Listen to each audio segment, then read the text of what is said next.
What's up, everyone? Welcome to Football Every Day, brought to you by Maybank Premier Banking. My name is Ian, and we're coming to you live today from the Star Studio V in Monotama. Today, we have a very special guest. It's Hardy from, you're a Maybank customer, right? Yes, that's correct. And as far as I know, you are a neutral football fan, but you have a particular fancy for a team. Can you tell us what team that is? It's Man United. Manchester United. All right. Okay, so tell us, why do you like Manchester United?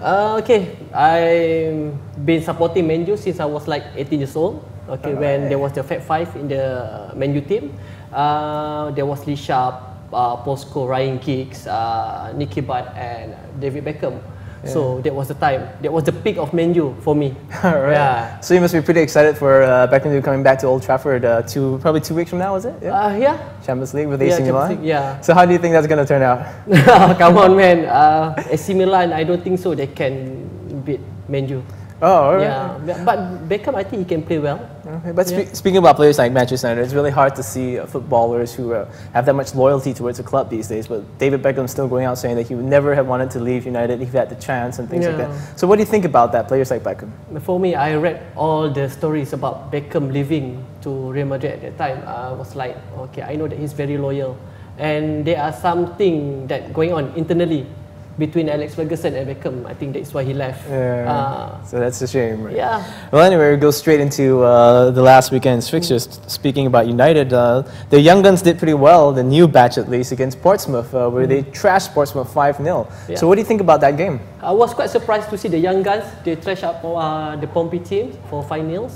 Ferguson, Sir Alex, he did not put down the senior players. Yeah. Okay, he did not put down Giggs, he did not put down Scholes. But somehow they managed to overcome all that one obstacle, and then they can score 5 goals. I was very surprised. Yeah. So the new batch of youngsters are people like Nani, Valencia, Rooney. How do you think they're doing this time? Okay, for me, Nani, he need to be tamed a bit. Okay, and Valencia, he need to be trained because he likes to run forward. He needs to be trained to dribble and pass. Right. Right. So just mix it up a bit in his game, right? But Rooney is a general. Okay. So, but let's move along to their title contenders, Chelsea. So after their, that's probably the biggest fixture from last weekend, and they beat Chelsea 2-0. So, do they look like a favourite for a title to you at the moment? Chelsea, yes. They are the favourites for this season. Okay. With Didier Drogba coming back to the team, I think they will be doing well. They do well. Yeah. So do you think they're gonna last the entire season? Because there are some old legs. They're a bit tired as well. You know, going back from the African Nations Cup. What do you think about that? For my opinion, this season will be the last for Chelsea because next season they cannot buy any more players due to the scandals. Okay, and I think next year when Valencia can blend well with Man U team, I think Man U will be top of the team. Man U will be top of this. Okay, fair enough. And of course, we have to talk about Liverpool again. This is a really feisty Merseyside derby right there. 2 red cards. I think nothing surprising there, right? What did you think about the result? The result, okay. For me, between the Cops and the Toffees, I prefer the Toffees. I'm not a fan of the Cops, okay, but they won, okay. A win is a win. So can't say anything. Yeah, can't say anything, right? True. So what do you think about Everton? I mean, they've been playing so well. You know, I personally thought that they probably nick a result at Anfield. Yeah, true. But how do you think David Moyes is working out with his team right now? Okay, David Moyes is very lucky because all of his key players is back in the team. Yeah. Cahill, Arteta, they're all back already. Yeah. So they can go up to the top 10, I think. To the top. All right, that's great. So maybe we could go back a bit on Chelsea with the thing about Arsenal. Drogba, I mean, how important is he going to be for the rest of the season? Okay, he's the key player for the striking, right? Just looking at his appearance for that day, okay, he scored 2 goals. I can say the goal is very good. Very good, he's the key strikers, Is he like to Chelsea what Fabregas and Rooney are to Arsenal and United? Yeah, correct. I can say that also. So Arsenal, really, I mean, shouldn't have Wenger went out and bought a defender or a striker or something? He should buy a striker.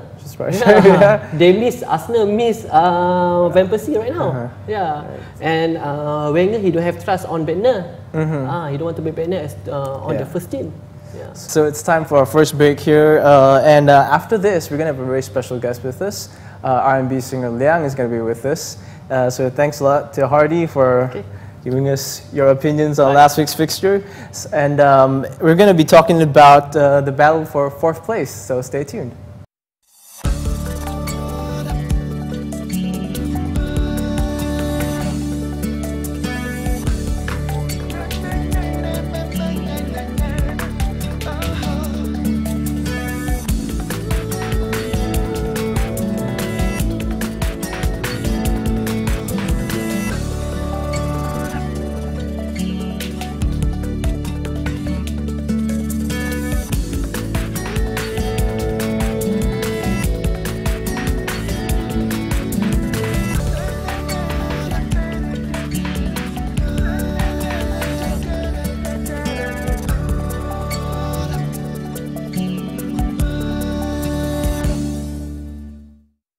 Welcome back to Football Every Day, and we have with us right now a very special guest, R&B singing sensation, Liang. Feels like home, man. I love being here. How you doing? I'm good. Thanks Very for good. coming here. Likewise, man. I like your shirt, man. I like my shirt too. Right. You know. Yeah, we promised that we're going to talk about 4th place, but we're going to get to that really soon. First of all, it's all about the fixtures that happened this morning. Of course, there's a big shocker, which was Everton versus Chelsea. And, man. Great result for United fans, right?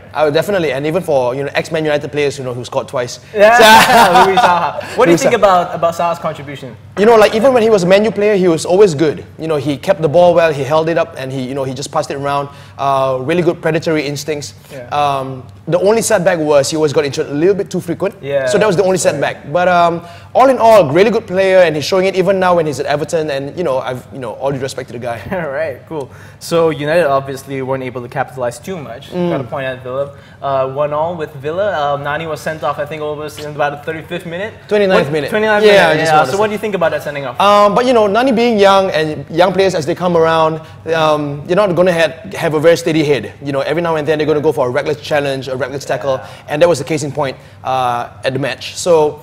But even with 10 men, they were never really at a disadvantage. They kept on playing, kept on pushing, and eventually we got a result. Not the best of results, but I look at it as 1 point gain rather than 2 point loss. Oh, really? Yeah. Because for me, I was watching the game and I felt that United really could have got something more than that, right? Could have, but playing with 10 men for an hour, I'd settle for 1 point. I'd go for 1 point. So now that Nani is going to be suspended, yeah. How big of a blow do you think that's going to be? Because he's been so instrumental in the last couple of weeks. Oh, well, having said that, it's true that he's been instrumental, but we've got enough quality in the wings. We've got Valencia waiting in the wings. We've got Park Ji-sung, who's a really good runner.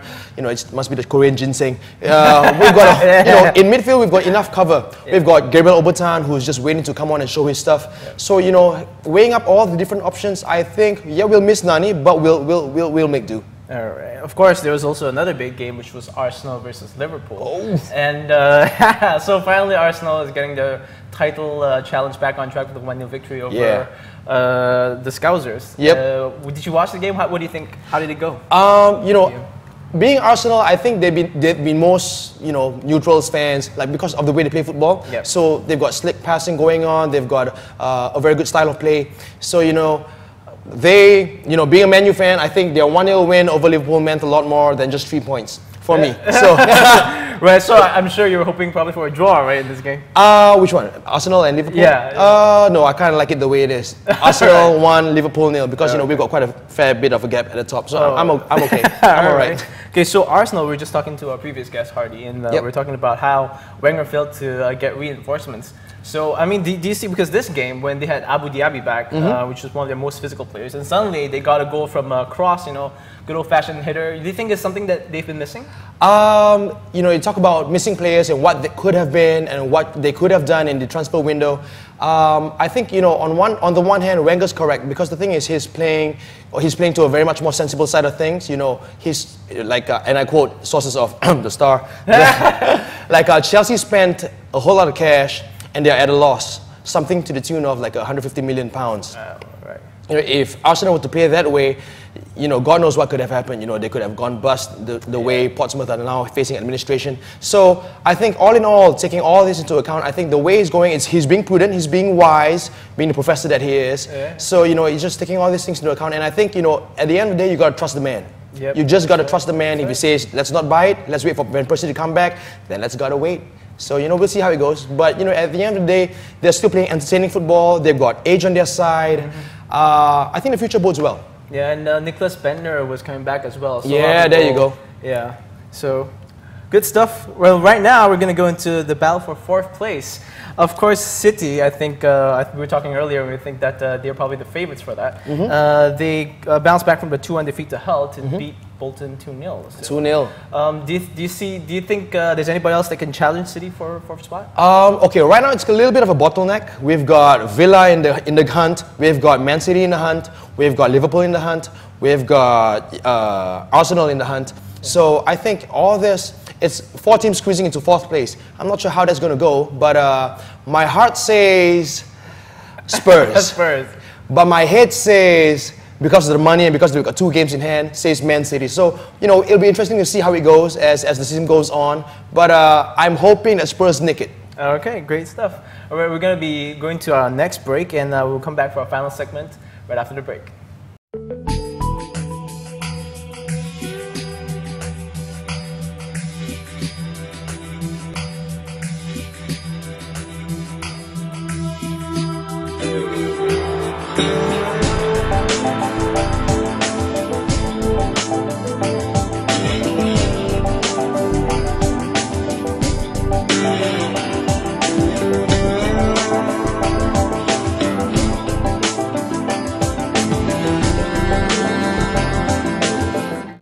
Welcome back to the final segment of Football Every Day, and we're just going to jump straight into the upcoming fixtures and get some predictions from Liang, who's Let's here do with that.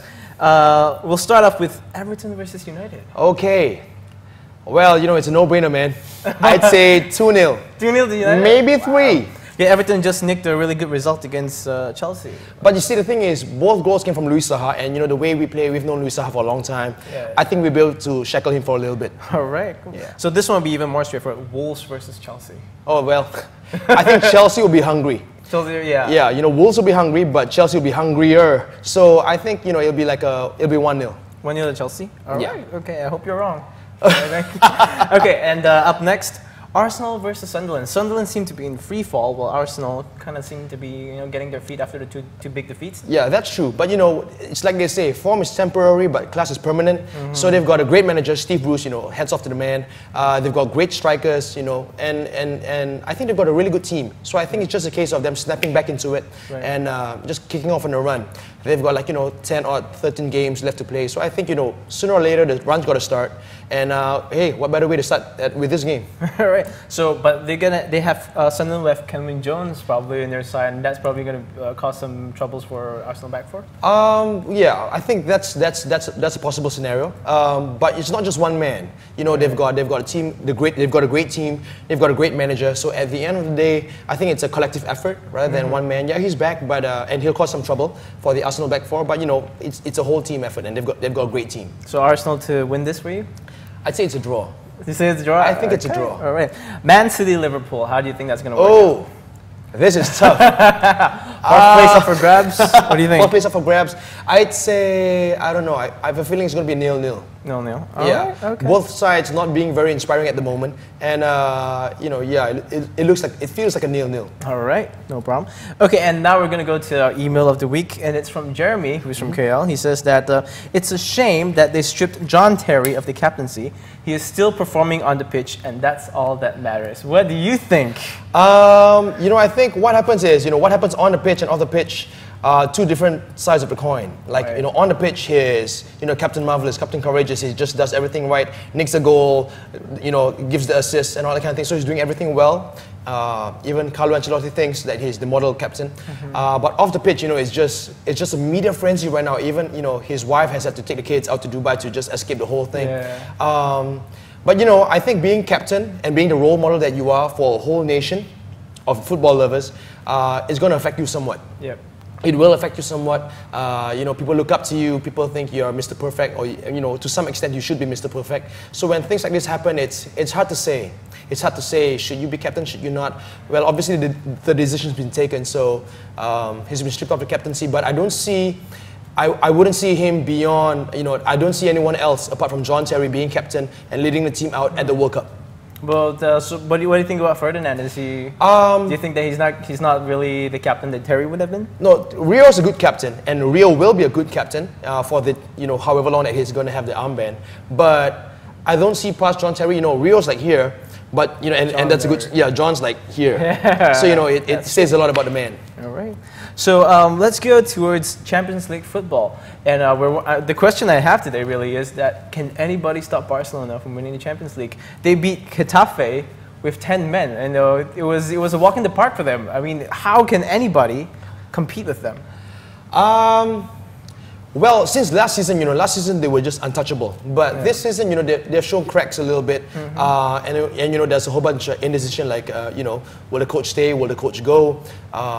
Is there an overdependence on Lionel Messi? But I think at the end of the day, everyone's human, and they've shown it this season as well. So I think it's more open this season. Yeah. If you were to name one team that can nick it from Barcelona? I'm wearing it. Of course. I'm wearing it. I have to agree with you, that's right. So finally, just before we leave today, we're going to give you a football fun fact. And it's about John Terry, of all people. Of course, everybody knows by now that he won Dad of the Year a couple of years ago. Doesn't seem like a really good choice right now. But anyway, John Terry started his career in midfield. He was kind of like a midfield general. And it's because there was a shortage of centre-backs in the Chelsea youth team, he was forced into defence. So other players, did you know that Ashley Cole and Patrice Evra both started as strikers as well? Yeah. You know other players like that? I know deep inside Peter Schmeichel's mind, he's a striker. So that's one case. But I think what happens is you evolve. And as kids, you grow, and suddenly you're 6'4", and hey, you belong in centre back. Or hey, hang on, you're not growing anymore. Maybe you want to try left wing. Stuff like that. So exactly. It depends. Or you evolve as a player, skill set as well, not just physically, but your skill sets. So over time, just being open to adaptation and being open to tactical formations, I think that's just part and parcel of being a player. Yeah. Okay. So of course, you guys might know Rio Ferdinand was also an attacking midfielder. There you go. Which explains all the dribbling. And Ruud van Nistelrooy, of all people, started as a sweeper. So, that's just some fun facts for you. Unfortunately, that's all the time we have for this edition of Football Every Day. To all our Chinese viewers out there, we want to wish you Happy Chinese New Year. Gong hei fa choi. Gong hei fa choi. All right, and please drive safely wherever you guys are going. And we'll see you next week. Enjoy your weekend's fixtures of football.